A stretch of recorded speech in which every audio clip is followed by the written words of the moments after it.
Assalamualaikum warahmatullahi wabarakatuh. Alhamdulillahi rabbil alamin. Alhamdulillahilladzi hadana lihadza wa ma kunna linahtadiya laula an hadana Allah. Asyhadu an la ilaha illallah wahdahu la syarika lah wa asyhadu anna Muhammadan abduhu wa rasuluhu la nabiyya wa la rasula ba'da. Saudaraku rahmati Allah, masih dalam pembahasan di dalam tema yang sama, yaitu berkunjung, bergaul, dan berteman dengan orang-orang baik. Dalam kitab Riyadhus Shalihin ini, Imam An-Nawawi rahimahullah agak sedikit banyak menukilkan hadis-hadis, sabda Rasulullah SAW ketika membahas bab tersebut, bab berkunjung, bergaul, dan berteman dengan orang baik. Dan di sini memiliki seratan makna apa? Bahwa Islam, bahwa agama kita yang mulia ini, dan juga Al-Quran sebagai sumber kita berislam, sunnah juga, sunnah Rasulullah SAW sangatlah serius. Islam melalui ajaran yang telah diatur oleh Allah melalui Al-Quran dan sunnah, kita akan dapati berarti sangatlah serius. Islam itu berbicara masalah pertemanan. Islam sangatlah perhatian masalah persaudaraan, masalah pergaulan. Yang sehingga kalau kita lihat Quran dan Sunnah sangatlah banyak kita dapati dalil-dalil yang mentitik fokuskan juga kepada bab pertemanan. Karena memang kami sempat sampaikan dalam pertemuan sebelumnya, ternyata kalau kita bisa simpulkan keberadaan teman, seseorang teman di dalam kehidupan kita itu bagaikan neraka dan surga kita. Bahkan bukan hanya untuk di dunia, pertemanan itu akan berefek kebaikan dan keburukannya sampai ke akhirat. Sampai ke akhirat. Saudaraku yang dirahmati Allah Subhanahu wa taala, dari itu kita akan coba lanjutkan beberapa hadis yang lain yang pernah disebutkan oleh Imam Nawawi dalam kitabnya ini Riyadhus Shalihin, berhubungan dengan bab anjuran untuk memilih teman yang baik, selektif dalam memilih teman. Kemarin di pertemuan subuh yang lalu kami sempat sampaikan hadis bahwa Rasulullah menyatakan al-mar'u ala dini khalilihi. Al-mar'u ala dini khalilihi. Ataupun dalam riwayat yang lain ar-rajulu ala dini khalilihi. Seseorang itu sangatlah tergantung kepada agama temannya. Kamu itu ataupun kita ini sangat tergantung pada agama teman kita. Falyanzur ahadukum man yukhalil. Maka dari itu kata Rasulullah, hendaklah kita selektif. Hendaklah kita memperhatikan dengan siapa kita berteman, siapa yang akan kita jadikan teman di dalam hidup ini. Karena kalau salah-salah nanti akan merusak agama kita juga. Ketika kita memiliki teman yang memiliki keadaan agama yang buruk, orang yang enggak paham agama, orang yang enggak ngerti Quran, teman yang tidak ngerti sunnah, teman yang dalam keadaan hari-harinya bermaksiat, nah itu akan juga mempengaruhi kepada kepribadian kita selaku temannya. Kalau sebaliknya, kalau teman kita itulah teman yang agamanya bagus, pemahaman agamanya bagus, dia paham terhadap Quran dan Sunnah, dan juga dia adalah orang yang konsisten dalam mengamalkan nilai-nilai Quran ataupun ajaran Quran dan Sunnah dalam kehidupan kita, insya Allah juga akan terikuti. Begitulah Rasulullah sampaikan dalam hadis bahwa kita ini sangat tergantung kepada agama teman kita. Dan kami sempat sampaikan beberapa perumpamaan pertemanan di dalam kehidupan kita di dalam kajian yang sebelumnya. Dalam artian yang lain, kami sempat sampaikan di waktu pertemuan yang lalu, di dalam pertemuan yang lalu, bahwa teman itu memiliki beberapa karakter. Teman itu memiliki tipikal-tipikal yang harus dikenali oleh kita. Yaitu di antara apa yang telah kami sampaikan bahwa teman itu ada yang bagaikan makanan dan minuman, di mana kita sangat membutuhkannya, di mana kita tidak akan pernah mungkin bisa hidup tanpanya. Kita nggak pernah bisa lepas dari kebutuhan makan dan minum itu di dalam kehidupan. Ketika kita tidak makan dan minum, itu akan membawa mudarat, itu akan membawa malapetaka, akan membawa bahaya bagi fisik kita. Kita akan lemah, ya. Kita tidak bisa beraktivitas karena dengan asbab makan dan minumlah insya Allah kita akan ya sehat. Kita akan giat dalam beraktivitas dan lain sebagainya. Begitulah umpama teman dalam kehidupan ini juga. Ada yang teman, yaitu teman-teman yang soleh, teman-teman yang baik, teman yang soleh lagi muslih, teman yang baik dan juga bisa membaikkan orang yang ada di sekitarnya. Keberadaan orang ini sangat dibutuhkan. Kalau enggak apa? Akan membuat lemah jiwa ini. Teman-teman yang baik insya Allah akan membuat hati yang ya kering akan tersiramkan. Ya, hati-hati yang keras akan terlembutkan. Orang-orang yang bergelimang dengan maksiat, dengan keberadaan teman yang soleh ini insya Allah akan menjadi kita pun pelan-pelan akan jadi taat. Begitulah perumpamaan ya orang soleh dalam kehidupan ini. Kita sangat membutuhkannya bagaikan kita butuh kepada makanan dan minuman. Akan membawa kehidupan, akan menggerakkan kita untuk taat kepada Allah, untuk menggerakkan, menumbuhkan, menyuburkan, menyehatkan jiwa ini. Itu hikmah berteman dengan orang soleh. Bagaikan makanan dan minuman akan menyehatkan insya Allah dengan izin Allah fisik kita. Begitu pula dengan orang soleh yang ada di sekitar. Orang soleh itu akan menyuburkan, menyemangatkan kehidupan kita. Jiwa kita akan ya baik. Ruh kita ya seakan-akan masih ada ya. Selalu beraktivitas. Jiwa ini selalu dalam keadaan ya tergerak untuk hal-hal yang bersifat kebajikan. Ya intinya butuhnya kita kepada orang-orang yang soleh itu bagaikan kita butuh kepada makanan dan minuman. Ini tipikal karakter ya teman yang pertama, yaitu teman yang bagaikan makanan dan minuman. Dan yang kedua adalah secara singkat kami sampaikan karena ini kajian ulang apa yang telah kami sampaikan di subuh yang lalu. Teman yang bagaikan obat yang kedua, yang mana kita tidak butuh ia setiap saat. Kalau butuh kita baru akan mengkonsumsinya. Kalau iman lagi kurang sehat mungkin kita akan minum obat, dan itu pun obat tidak sembarangan obat. Kita akan pilih-pilih obat yang mana yang cocok. Begitulah nanti dalam kehidupan ini ada yang teman juga bagaikan obat. Kita tidak butuh dia setiap saat. Kalau butuh baru kita bisa bergaul dengannya. Itu biasanya teman bisnis ya. Dan ya teman-teman yang lain yang kita tidak membutuhkannya itu setiap saat. Kalaupun ya kita paksakan diri nantinya untuk berteman dengan orang ini, takutnya malah berbahaya. Kalau kita nggak butuh pada obat, minum obat bahaya. Ya, kalau kita memang lagi sakit nih, ya pasti butuh kepada minuman ataupun obat-obatan. Dan itu pun kita akan selektif memilih obat. Kita akan memilih obat yang mujarab, yang sesuai dengan keadaan kita. Kita tidak akan mengkonsumsi sembarangan juga. Begitulah posisi teman dalam hidup ini juga. Kita harus pilih-pilih. Pertama memang kita tidak butuh ia selalu, karena memang ia nggak butuh obat. Kalau perlu ya baru kita konsumsi. Itu pun sekali lagi tidak semua obat akan kita konsumsi. Kita juga akan pilih-pilih. Begitulah posisi teman di posisi kedua yang bagaikan obat. Dan yang ketiga adalah bagaikan racun atau penyakit. Teman yang ketiga itu bagaikan racun atau penyakit, yang mana kita memang diharuskan untuk menghindari diri darinya. Kita tidak boleh dekat dengannya, kalau tidak akan membawa bahaya bagi diri kita. Kalau kita berteman dengan orang yang berpenyakitan, itu takutnya nanti akan ketular penyakit yang ada pada teman tersebut. Kalau kita berteman dengan racun, pasti ya kita akan mati dengan racun tersebut. Nggak usah racun itu segala, setetes saja akan berbahaya ya. Bagaimana kalau ya teman kita itu banyak yang bagaikan racun?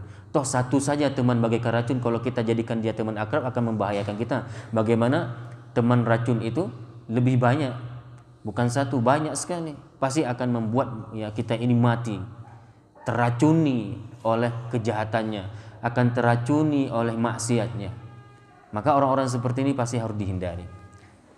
Dan dari itu maka kita harus pastikan dengan siapa kita berteman, dengan makanan dan minuman, dengan obat ataupun dengan racun. Dari itu kami juga sempat sampaikan, ketika kita mendengar pembahasan seperti barusan, hendaknya bukan orang lain dulu yang kita pikirkan, yang kita hubung-hubungkan. Kayaknya si fulan, yo ini makanan minuman nih. Yang si fulan satu lagi itu, si fulan itu kayaknya penyakit ini. Ya, jangan kayak gitu. Yang harus kita ketahui, yang harus kita sadari, kita dulu. Kita kira-kira di dalam pandangan teman kita itu di posisi mana dijadikan. Mungkin kita nggak sadar, ternyata orang-orang memandang kita ya bagaikan penyakit. Kita mengharap orang bagaikan makanan dan minuman, ataupun bagaikan ini dan bagaikan itu. Ternyata kita malah di dalam pandangan orang malah racun gitu. Maka jangan orang lain dulu yang kita pikirkan, kita ini. Kalau memang kita dipandang oleh teman kita bagaikan makanan dan minuman yang selalu dibutuhkan dalam kehidupannya, kita bersyukur, pertahankan itu. Berarti kita masih ya dipandang baik oleh orang, alhamdulillah. Namun kalau kita di saat itu dipandang racun oleh teman-teman kita, ya ini bertobat. Kita harus paham bahwa kita ini membahayakan orang. Kita harus banyak-banyak beristighfar. Ya ini. Jadi jangan orang lain dulu yang kita lihat. Kemudian di pertemuan yang lalu juga sebagai kajian ulang, secara singkat kami sampaikan, kami sempat memberikan bagaimana ilustrasi menyikapi pertemanan dalam kehidupan kita. Bagaimana kita sikapi teman-teman dalam hidup kita ini. Karena seperti apa yang telah saya sampaikan, bahwa teman itu banyak tipikalnya, banyak karakternya. Tidak semua sama. Gak semua orang baik di sekitar kita. Ada juga yang gak baik. Maka kita harus betul-betul selektif dalam menempatkan teman itu di dalam kehidupan kita, dalam pergaulan sehari-hari kita. Kami sempat sampaikan ada teman yang terkadang dia cuma bisa diposisikan di pagar rumah saja. Ada yang teman kita cuma bisa memposisikan dia, kita cuma bisa ya memberikan kedudukannya, tempatnya yaitu di pagar rumah doang. Tidak boleh dipaksakan teman itu untuk kita bawa ke pintu rumah, apalagi ke ruang tamu ataupun ke kamar kita, nggak boleh. Cocoknya memang dia di pagar rumah, ya ini. Ada yang teman yang dia cuma bisa diposisikan sampai ke pintu rumah saja. Jangan paksakan dia untuk kita masuki ke dalam ruang tamu, jangan. Apalagi sampai ke dapur, apalagi sampai ke kamar tidur, jangan. Cocoknya memang di situ, di pintu rumah saja. Ada yang teman yang dia bisa diposisikan di ruang tamu, sampai ke ruang tamu. Ini agak lebih nyaman sedikit. Itu pun tidak boleh kita bawa ke kamar. Nggak boleh kita bawa ke dapur sampai keliling-keliling rumah, nggak boleh. Cukup dia itu diposisikan di ruang tamu saja. Ada yang teman seterusnya adalah teman yang memang bisa kita bawa sampai ke kamar kita. Kita bisa jadikan dia teman tidur kita. Ya, berarti saking baiknya dia. Kita nyaman dengan dia, kita aman dengan dia, merasa aman dan nyaman dengan dia. Dia orang yang menjaga diri, menjaga kita, rahasia kita, yang tidak bermaksiat kepada Allah, yang tidak berlaku buruk kepada kita. Orang-orang yang seperti ini insya Allah berarti orang baik. Dari itu, begitu pula dengan apa yang telah kami sampaikan tadi. Ketika kita mendengar pembahasan seperti barusan, yang kita pikirkan bukan teman kita dulu, yang kita pikirkan bukan orang lain yang di sekitar kita. Jangan nanti coba-coba kita memposisikan teman kita di mana gitu. Kita cocok-cocokkan teman kita nantinya. Ini teman kita si fulan di mana ya? Kayaknya ini di pagar rumah aja. Kayaknya ini di pintu rumah saja ini. Yang paling terpenting adalah kita. Ini maksud saya apa? Kita bagaimana sih dalam pandangan teman kita? Apakah kita adalah teman yang memang bisa dibawa sampai ke kamarnya, ataupun cuma teman yang memang cuma bisa diposisikan di pagar rumah saja? Ya ini harus kita introspeksi. Jangan orang lain dulu yang kita harapkan, yang kita pikirkan. Jangan, kita dulu. Terkadang kita nggak sadar tadi, dalam pandangan teman-teman kita yang ada di sekitar, ternyata kita memang teman yang cuma bisa diposisikan di pagar rumah, tidak bisa sampai ke pintu rumahnya, nggak bisa sampai ke ruang tamunya, apalagi ke kamarnya. Karena apa? Dalam pandangan teman kita jahat. Di dalam pandangan teman kita memang kita buruk akhlaknya, membahayakan dia. Ya ini hati-hati. Kalau memang kita memang bisa diposisikan sampai ke rumahnya, ke dalam rumahnya, begitu bebas dia membawa kita ke kamarnya juga, berarti alhamdulillah kita masih dianggap orang baik. Yang intinya apa? Saya ingin sampaikan harus betul-betul selektif, harus betul-betul perhatian kita dalam masalah ini. Kalau enggak apa? Akan nanti membuat kita juga rusak. Rusak kepribadian kita dunia dan akhirat. Ya, nanti karakter kita juga akan terpengaruh. Sebagaimana yang telah kami sampaikan tadi dari hadis Rasulullah sallallahu alaihi wasallam, al-mar'u ala dini khalilihi falyanzur ahadukum man yukhalil. Seseorang itu sangat tergantung kepada keadaan teman, agama temannya, maka hendaklah kamu selektif dengan siapa kamu berteman. Di dalam hadis yang lain juga kami sempat sampaikan, la tusahib illa mu'minan. Ya. Apa kata Rasulullah? Jangan kamu bersahabat, jangan kamu berteman akrab kecuali dengan mereka yang bagus imannya, orang-orang yang soleh, yang juga muslih, soleh dan juga dapat menyelehkan, orang baik yang juga dapat membaikkan apa yang ada di sekitar. La tusahib illa mu'minan wa la ya'kul ta'amaka illa taqi. Dan janganlah yang makan makananmu itu melainkan mereka adalah orang-orang yang bertakwa. Nah ini, sampai-sampai makanan kita pun kalau bisa kita hidangkan, kita berikan untuk orang bertakwa saja biar lebih berkah. Biar lebih bisa membawa manfaat untuk diri kita yang bersedekah, yang menginfakkan. Sampai seperti itu kata Rasulullah. Ya, kita lebih mengutamakan memberi makan kepada mereka orang-orang soleh. Dan begitulah kebiasaannya para ulama dahulu. Mereka sangat senang duduk makan bersama-sama orang soleh.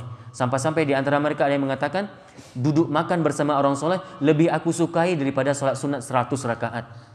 Kenapa? Makan bersama orang soleh akan menyuburkan jiwa, menghidupkan jiwa. Akan mendapatkan banyak ilmu, kebaikan dari mereka pas duduk itu. Akan sangat banyak bisa kita gali kebaikan dari mereka. Di situ ada pahala silaturahmi, di situ ada pahala untuk kesehatan jiwa. Karena kalau kita duduk makan bersama orang soleh akan menyehatkan jiwa, imunitas cinta sayang kita akan meningkat, stres kita hilang dengan keseringan kita berada dengan orang soleh. Maka ada sebuah riwayat yang menyatakan, walaupun para ulama masih berselisih tentang kedudukan hadis ini apakah sahih atau dhaif, di mana Rasulullah pernah menyampaikan, ya, ta'amul mu'min syifa, ta'amul mu'min syifa, bahwa makanan orang beriman itu adalah obat. Apa sih nyambungnya? Bagaimana sih sisi ilmiahnya ya? Kok makanan orang beriman itu bisa jadi obat?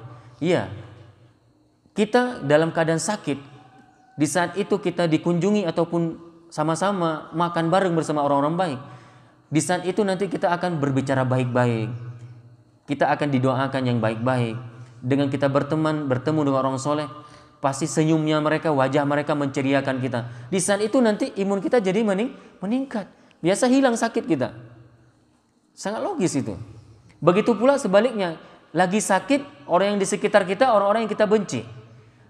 Kita dalam keadaan kurang sehat, orang-orang yang di sekitar kita adalah orang-orang yang buruk perangainya. Itu kita yang lagi sakit tambah sakit.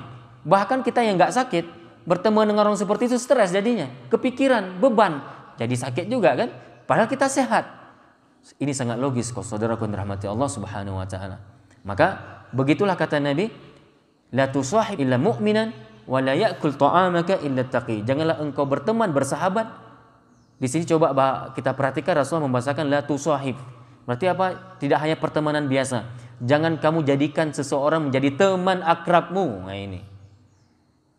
Kecuali mereka orang yang beriman, dan janganlah yang memakan makananmu itu kecuali orang-orang yang bertakwa kepada Allah Subhanahu wa taala. Sedangkan dalam pergaulan boleh-boleh saja untuk alasan dakwah, sekedar untuk bersosial supaya tertarik hatinya kepada kebenaran, enggak apa-apa kita bergaul dengan siapa saja. Namun untuk kita jadikan ia sebagai teman akrab, ini enggak boleh sembarangan, enggak boleh. Ini akan membahayakan diri kita. Saudaraku yang dirahmati Allah Subhanahu wa taala, kita akan coba sampaikan hadis yang disampaikan oleh Abu Hurairah radhiyallahu anhu dari Nabi sallallahu alaihi wasallam, bahwa Nabi itu bersabda, bahwa Rasulullah sallallahu alaihi wasallam bersabda, "An-nasu ma'adin kama'adinidz dzahab wal fiddah. Khiyarukum fil jahiliyah khiyaruhum fil Islam idza faqahu.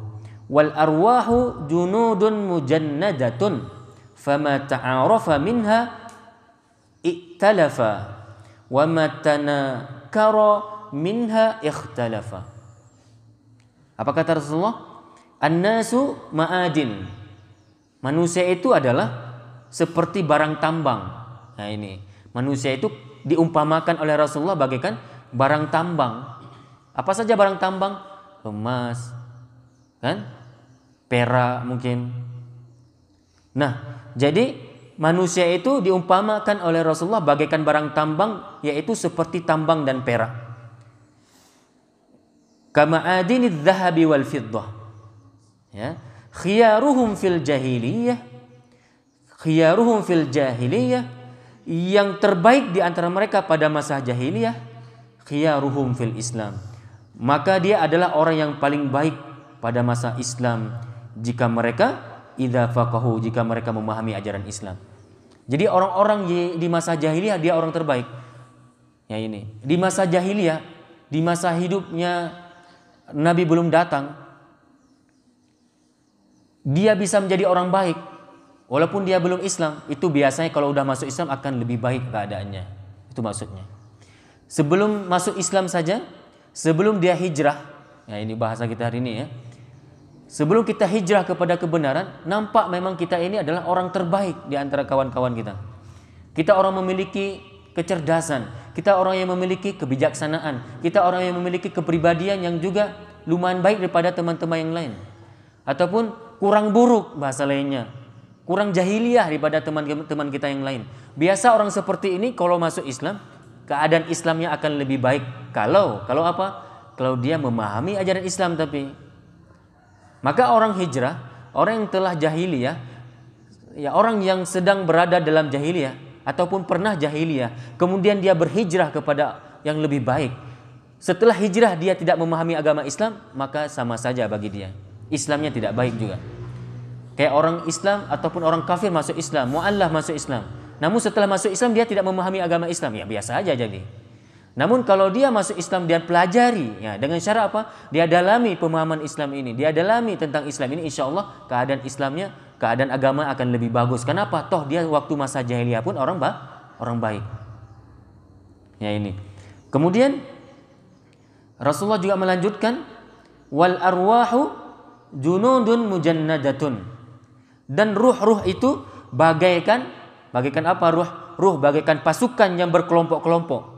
Ruh kita orang Islam ini, ruh kita orang beriman, ruh kita manusia secara umum itu bagaikan pasukan yang berkelompok-kelompok. Oke. Kemudian fama ta'arafa minha i'talafa wa ma tanakara minha ikhtalafa. Ruh-ruh yang paling mengenal akan berkumpul dan ruh-ruh yang tidak saling mengenal akan berpisah. Maksudnya apa? Ruh-ruh orang Islam yang mereka saling mengenal Islam, yang saling mengenal tentang keislaman, pasti mereka akan berkumpul. Ya ini, secara fitrah, orang-orang baik akan bersama orang-orang baik. Ruh-ruh orang Islam yang jiwanya memang jiwa baik, Allah akan takdirkan dia berteman dan bertemu dalam kehidupannya dengan orang-orang baik. Itu kata Rasulullah. Bisa dipahami ini? Jadi orang baik, insya Allah akan hadirkan orang-orang baik yang lain dalam hidupnya. Karena memang ruh orang beriman dan orang-orang baik pasti akan saling berkumpul. Secara fitrah memang gitu. Kalau kita sudah jadi baik, pasti akan risih berteman dengan orang jahat. Kalau kita sudah menjadi orang baik, pasti kita akan tidak mau pergi ke tempat-tempat maksiat. Nggak cocok jiwa kita. Nggak cocok kita kumpul-kumpul dengan orang seperti itu. Kenapa? Ruh kita nggak nyatu dengan ruh mereka. Ruh kita nggak sama dengan ruh mereka. Ruh kita cuma cocok, condong kepada orang-orang yang sesama ruh dengan kita, yaitu orang-orang baik. Begitu pula sebaliknya. Kalau memang ruh kita ini ruh jahat, ruh kita ini ruh memang yang memiliki kepribadian yang buruk, itu yang cocok pasti dengan yang model seperti kita. Yang cocok memang seperti orang seperti kita ini. Kalau kita jahat, maka cocoknya orang jahat akan bersama dengan orang jahat. Itu secara fitrah. Ruh ini akan condong kepada ruh-ruh yang seperti kondisi ruhnya. Kalau ruhnya itu, ruh dianya itu, ruhnya orang baik, pasti dia akan suka terdorong untuk bertemu dengan ruh-ruh orang baik. Kalau ruh orang itu adalah ruh orang jahat, orang yang penuh dengan maksiat, pasti ruhnya, jiwanya itu akan condong kepada orang-orang yang sama dengan dia. Dan ini sangat logis. Orang jahat dia akan nyaman dengan orang-orang yang sama dengan dia. Dan dia akan risih, dia akan sangat sulit berteman dengan orang-orang baik. Risih dia. Ternyata seperti itu dalam kehidupan ini. Ruh itu bagaikan kumpulan pasukan, yang mana pasukan ini akan berada dengan pasukan yang cocok dengannya, yang sevisi dan misi dengannya, yang sama perjuangan dengannya. Nggak mungkin kita akan berada dalam saf orang-orang yang nggak ngerti, orang yang kita benci, nggak mungkin. Seperti itulah umpamanya yang telah diberikan oleh Rasulullah, bahwa ruh itu bagaikan satu kelompok ataupun kelompok-kelompok pasukan. Ruh yang saling mengenal akan berkumpul, dan ruh yang tidak saling mengenal akan terpisah. Nah, inilah ya umpamanya kehidupan ini. Pasti kalau kita orang-orang baik akan dipertemukan, akan diikat oleh Allah, akan diberikan sama-sama menjadi orang yang dalam satu kelompok tadi. Namun kalau kita memang orang jahat, kita pasti akan dipisahkan dengan orang baik. Yang cocok pasti dengan orang-orang jahat juga. Wallahu a'lam bishawab. Hadis ini adalah hadis yang diriwayatkan oleh Imam Muslim. Mudah-mudahan hadis ini bisa diambil manfaat ya, dan kita padai perjumpaan kita pada hari ini dalam kajian hadis rutinitas ba'da subuh ini dengan doa kafaratul majlis. Subhanakallahumma wa bihamdika asyhadu an la ilaha illa anta astaghfiruka wa atubu ilaik. Wassalamualaikum warahmatullahi taala wabarakatuh.